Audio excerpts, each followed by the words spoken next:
Hello and welcome to my channel, I Win to Lose Gaming. It's been a while since we've done a full character guide for a character, so we're finally going to do another one, and this time it's going to be for our favorite tall-eared individual, Tighnari. I'll be going over his artifacts, stat allocation, weapons, constellations, teams, and more.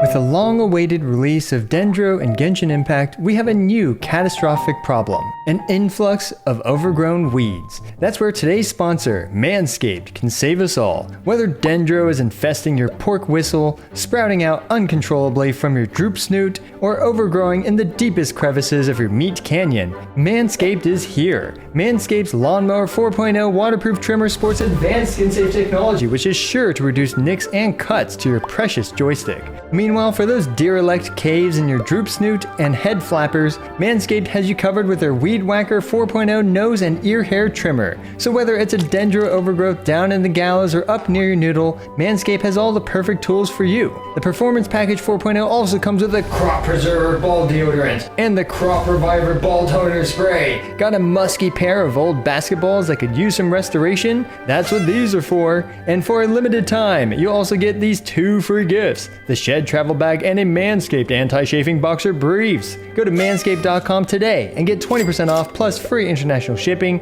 plus the 2 free gifts when you use promo code IWinToLose at checkout. Manscaped, always the right tools for the job. So this guide being a day literal 1 Tighnari guide means that, I've just been doing all my own theory crafting and testing and experimentation on the media server prior to this release of this video. What that means is it doesn't have the thousands of players and everyone in the entire community experimenting with Tighnari to actually provide even better advice. However, I do think this guide is still very valuable as there's a lot of concrete math in it to help you rank weapons and help you learn a little bit more about Tighnari's stats and builds and allocations and things like that. And it's to the point where I'm personally very confident in it, where I will invest my Tighnari accordingly based on this guide in terms of the resources. My main point is that please take this with a grain of salt and be sure to check the comments below for any corrections that I may have issued or any good points that commenters may have pointed out for this guide. So let's just get right into it as quick as we can.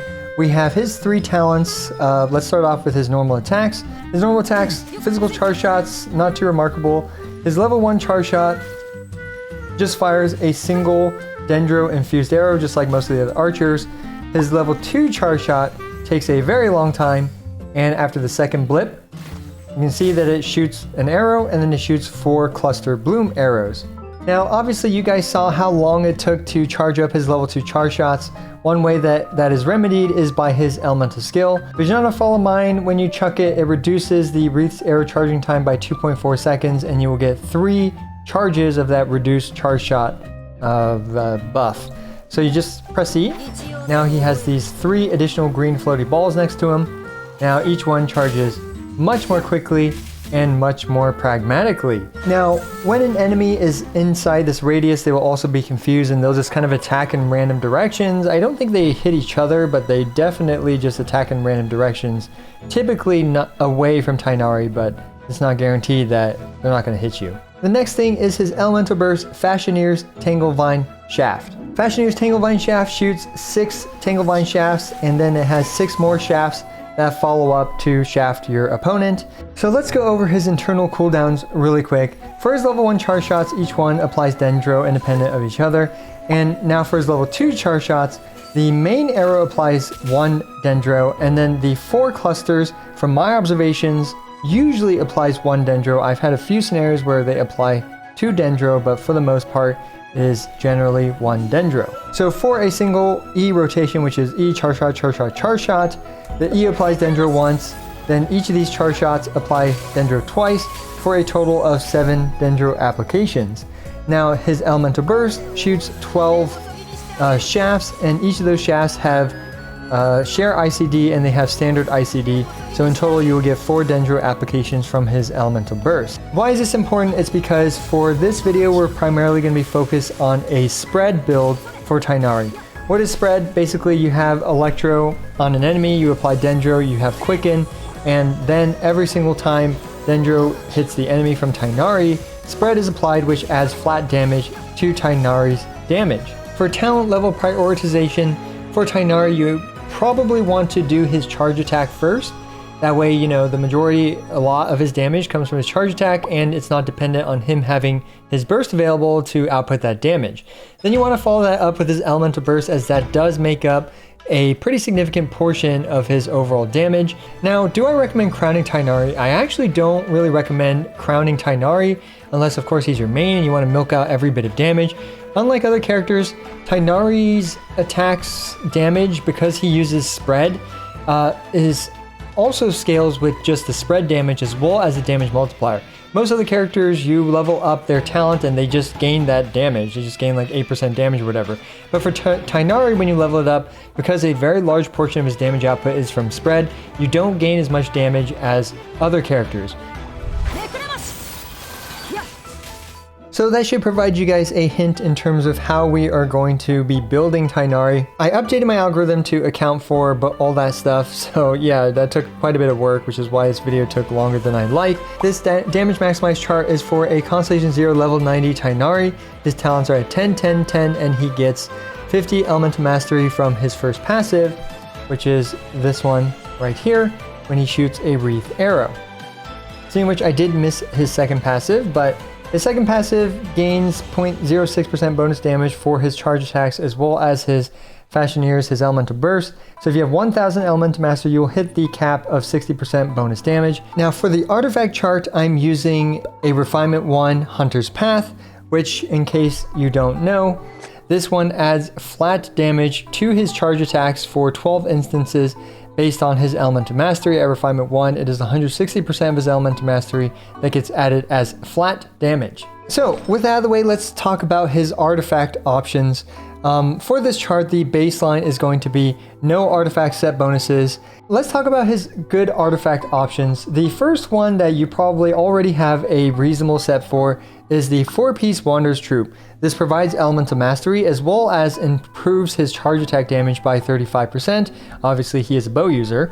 And this ends up providing him with a 28% damage boost in comparison to having no set bonus at all. The boost to his Elemental Burst is much smaller at only 13%. In total, his full rotation will have roughly a 22% increase with the 4-piece Wanderer's Troupe. The next set is the 4-piece Deepwood Memories. Now you'll see that this one has a significantly higher boost than even the Wanderer's Troupe. However, I'm also giving this a 4 slime out of 5 slime rating, just like the Wanderer's Troupe. Oh, speaking of the Deepwood Memories real quick. Deepwood Memories shreds resistance, dendro resistance by 30% if an elemental skill or elemental burst hits the opponent. This provides a significant damage boost and even significantly higher than the Wanderer's Troupe for the full rotation ratio. However, the reason why I'm also giving this a 4 slime out of 5 slime rating, which is the same that I gave the Wanderer's Troupe, is because you generally have a support character that you can slap this set onto that's not Tighnari. Therefore, you get the dendro resistance shred as well as the benefits from the other artifact sets like the Wanderer's Troupe, or speaking of which, the next artifact set, which is the 4-piece Gilded Dreams. Now, you're probably not going to run Tighnari with 3 dendro teammates, but I do have that here. However, the 4-piece Gilded Dreams with 0 dendro teammates is likely a scenario that you will have your Tighnari in. And in those situations, this artifact set ends up providing 80 Elemental Mastery for the 2-piece set bonus, and then 50 Elemental Mastery for each teammate that does not match his elemental type, and as well as after you trigger an elemental reaction. So in total, that is 150 plus 80, 230. So 230 Elemental Mastery just from this artifact set alone. As we can see, although the charge attack damage is roughly the same as the Wanderer's Troupe, this does boost his Elemental Burst damage by quite a bit more, and therefore his rotation is a bit better than the 4-piece Wanderer's Troupe. And because you can slap the 4-piece Deepwood Memories on another character and use this one on Tighnari, you're actually double boosting his damage by farming that domain. So let's talk about the Timepiece, Goblet, and Circlet. So my Tighnari already has like kind of a free-to-play build. I would say free-to-play, semi-recommended build with the Windbloom Ode. Now my algorithm pretty much always returned Elemental Mastery as the timepiece, regardless of weapon, regardless of situation. So I would say overall the best in-slot option for his timepiece is the Elemental Mastery timepiece. For the Goblet, the algorithm also always returned, my damage maximizing algorithm, always returned dendro damage as the goblets, and finally, it always returned a crit circlet, whichever one, helps maintain his 1-to-2 crit ratio.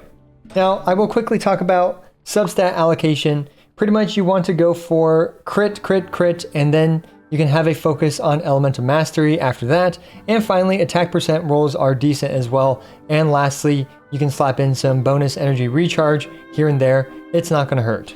Now I wanted to show you guys this chart as well in terms of what happens if you use an attack percent timepiece with him instead of an elemental mastery timepiece.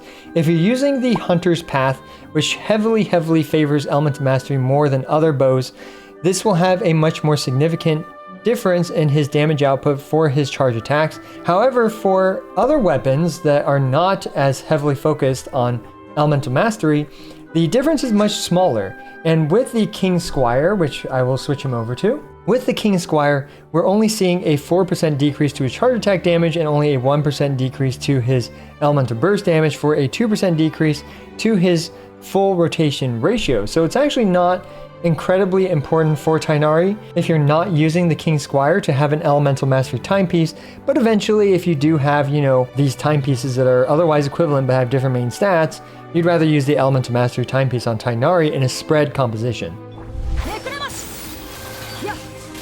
Alright, next let's talk about his weapons, and I'm going to start with all the 4-star weapons that I'm even considering, starting with this new free-to-play craftable King's Squire. Now, I'm only going to give this weapon a 2 slime out of 5 slime rating. The passive of this thing is if you use his elemental skill or elemental burst, then you will gain 140 elemental mastery. However, what that means is that this can lead to some awkward rotations and situations because of that, where you cannot swap if you use his elemental skill or burst before using his charge shots. You have to do his full rotation. So that point aside though, it's still perfectly usable, but is it really worth 5 bow billets? In my opinion, it's not. The next weapon on this list I want to talk about is the Hamayumi. So the Hamayumi also has a lot of energy rotation issues because you want to catch his particles from his elemental skill after you use his elemental burst. But you can only do his charge shots after you do his elemental skill. Therefore, you're either going to have unoptimal energy funneling or you're going to have unoptimal charge attack damage. I'm going to give it the same 2 slime out of 5 slime rating in comparison to the King Squire. Next weapon on this list is the Fading Twilight. So the Fading Twilight, not much to say about it, but it does have some energy recharge and it does have a little bit of bonus damage, which is nice. So the Windbloom Ode is pretty much just as good as the King Squire. So if you have this thing, I would just use this thing over the King Squire. I mean, why put yourself through the downtime issues of the King Squire and 5 bow billets when you can just use the Windbloom Ode, which is free, and if you have it, great, just use it. Next weapon is the Alley Hunter. Alley Hunter does have a higher damage ceiling than the King Squire, but Tighnari does need some significant field time.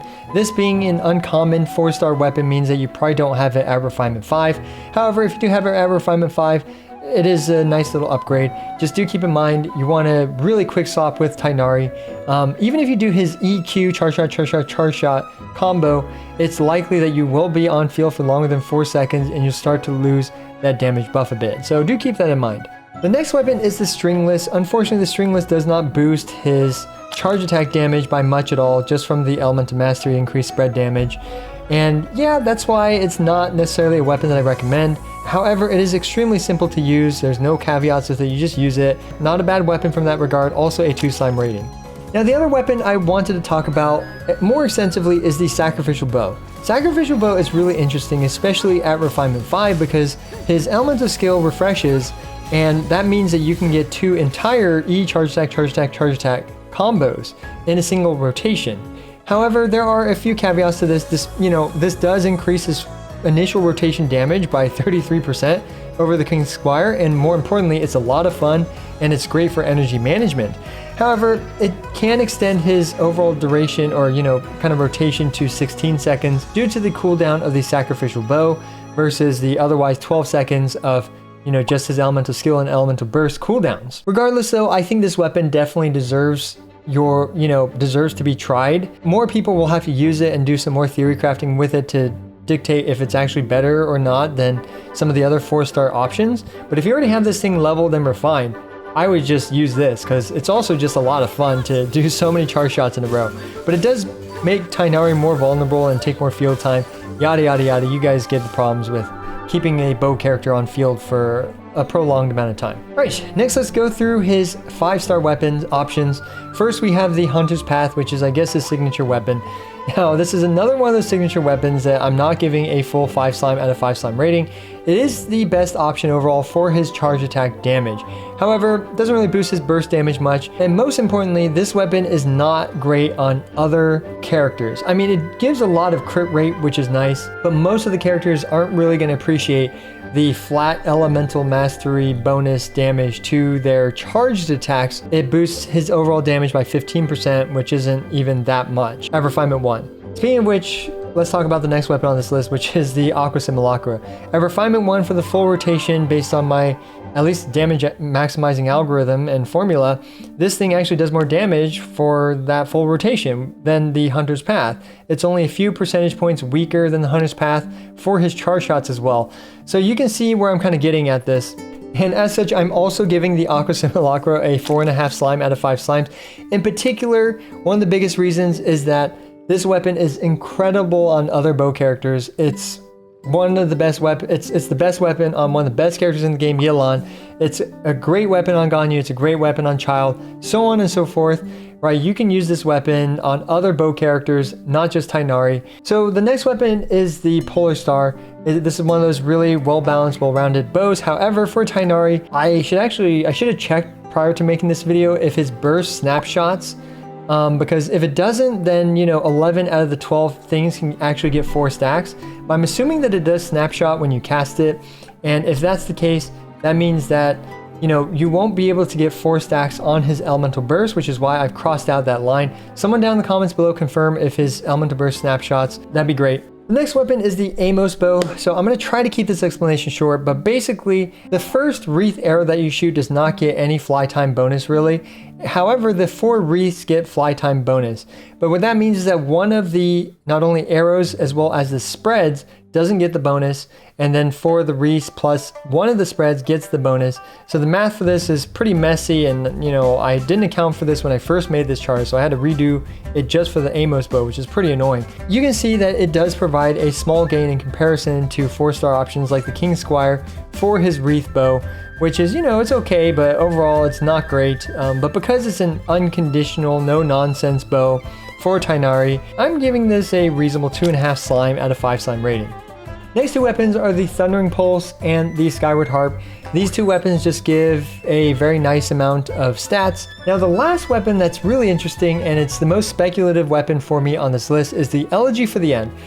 Tighnari can activate the Elegy for the End with just his elemental burst. However, he does suffer quite a bit in terms of his damage output with it. However, he gains a lot of energy recharge, and very importantly, he buffs his entire team with this. But this bow also has downtime. It will be interesting when we have more dendro options and more dendro playstyles where we can really consider using Tighnari as actually an Elegy wielder for various teams. And if you do his Constellation 4, he provides even more elemental mastery in those situations. So we're just going to have to see how well the Elegy actually ages for Tighnari, but you can also use it knowing that it will do roughly the same amount of damage as most of the 4-star options down below. Alright, next let's talk about his Constellations. Of course, I have not activated his Constellations yet, so please take everything with a grain of salt. His Constellation 1 provides 15% crit rate to just his charged attacks.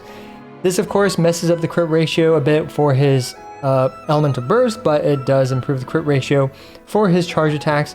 And overall, this is a small 10% gain to Tighnari's charge attack damage. I'm going to give this a 2.5 slime out of 5 slime rating. I guess it's a nice 6% damage gain overall to his kit. Next thing is 20% dendro damage if something is in his mind's radius. This one just provides a very nice, roughly another 10% on top of the previous one damage gain, and it boosts both his charge attacks as well as his elemental burst, which is great. So that's going to be a 3 slime out of 5 slime rating. Not a huge damage gain, which is why it's not getting a higher rating than that for me. Next is his Constellation 3, which provides 3 levels for his elemental burst. As I mentioned earlier, Tighnari's burst as well as his, talent levels don't matter as much as other characters. For most other characters, they would gain just an 18% damage gain to that specific damage source. In Tighnari's case, he gains roughly 10% on top of Constellation 2. So this ends up being just a 2 slime out of 5 slime rating. Next is his Constellation 4, and I have some pretty crude math for this because does the Q snapshot? I don't know, right? So, you know, I should have done that due diligence, but like I said, I didn't do that. Check the comments below to see if commenters down below actually did that. Anyway, crude math aside, this has some nice support potential, especially with the algae for the end. So I'm going to give this a 3.5 slime rating out of 5 slimes. It also boosts Tighnari's own damage by a decent amount as well. Constellation 5 is a stepping stone constellation, boosts his elemental skills damage or level by 3, which barely does anything for Tighnari. And lastly, we have his Constellation 6, which is a 0.9 second reduction to his level 2 charge shot charge. I cannot comment on exactly how fast it is and how good it feels, but most importantly, it also shoots an additional 150% arrow. If that arrow applies another spread, that's going to be really good. For these calculations, I assumed it did not apply another spread. Either way though, it's going to get a 5 slime out of 5 slime rating, because I believe this will allow Tighnari to shoot his arrows even faster after using the elemental skill, and then also to not be completely dead weight while his instant charge shots are not available. He can still do some reasonably speeded level 2 charge shots with his Constellation 6. So let's talk about Tighnari's team compositions. For spread, it's pretty simple. You want an Electro teammate. I personally like Kuki a lot. She provides healing. She provides a lot of consistent Electro application. She's a great character with Tighnari. However, she doesn't do the most damage. That's obvious. And if you do want, right, you can literally put pretty much most of these Electro characters in a team with him. I mean, Yaimiko is going to do great because she'll also benefit from the Quicken status, which will allow her to aggravate and gain flat damage as well. Lisa, Beidou, Fischl, there's absolutely no reason why you can't use any of those DPS or sub-DPS Electro characters with Tighnari. That's the thing, is that he's actually very nice and flexible when it comes to what Electro teammates that he has. You can run double Electro like I did in my Constellation 0 showcase, and the 4 slot is pretty flexible. I mean, you could probably even run triple Electro if you wanted. You could even run double Dendro as well. I personally tried it and I didn't really like its performance, so I didn't bother with it anymore. But you can even run, for example, an Animo character here to shred Electro to increase Fischl's as well as, you know, Kuki's damage, and to provide the Elemental Master sharing to Tighnari to boost his damage as well. You can run Zhongli. Zhongli is an incredible user of the 4-piece Deepwood Moss, providing 50% resistance shred. But if you do run him with Kuki, you can put the 4-piece Deepwood Moss on, or no, sorry, 4-piece Deepwood Memories on Kuki, and then put, for example, something like the Tenacity of the Millilith to further boost the team's damage on Zhongli. Now, does he work with Hyper Bloom options, like, for example, this team? I personally haven't really tried it, but I don't see why it can't be viable. Also, sometimes Hydro will eat up the Catalyze status on the enemy and remove the Dendro, right? So therefore you will lose the spread, and then you have to reapply spread with Quicken. When Quicken is applied, you don't actually gain the spread damage from it. So I can see Hyper Bloom comps eating into Tighnari's spreads and decreasing the amount of spreads that he actually does. However, I have not confirmed that. I have not tried it personally in terms of like counting the number of spreads. Does it work? Yes, I'm sure you can make this work. And will it do fine? Absolutely. Will the Hyper Blooms make up for the loss in damage from Tighnari? Probably, right? Probably. So yeah, I mean, that's the thing. We're going to need a lot more experimentation than the amount that I've done for optimal team compositions. So yeah, again, this is just my theory crafting and my personal recommendations for Tighnari. I find him to be pretty good and viable and pretty strong as a spread main DPS, well, I guess, you know, quick swap DPS character. And that's what this guide is all about and what I recommend for your Tighnari. Do let me know what you think about this guide, and be sure to check the comments below in case some of my commenters have pointed out some issues with this guide, or me myself have if I've issued any corrections down below. And again, huge thanks to Manscaped for sponsoring today's video. If you are looking for some manscaping products, which are great by the way, I actually do use them often. Just use promo code IWINTOLOSE at checkout from manscaped.com. As always, I appreciate every single one of you. This is I Win to Lose, signing out.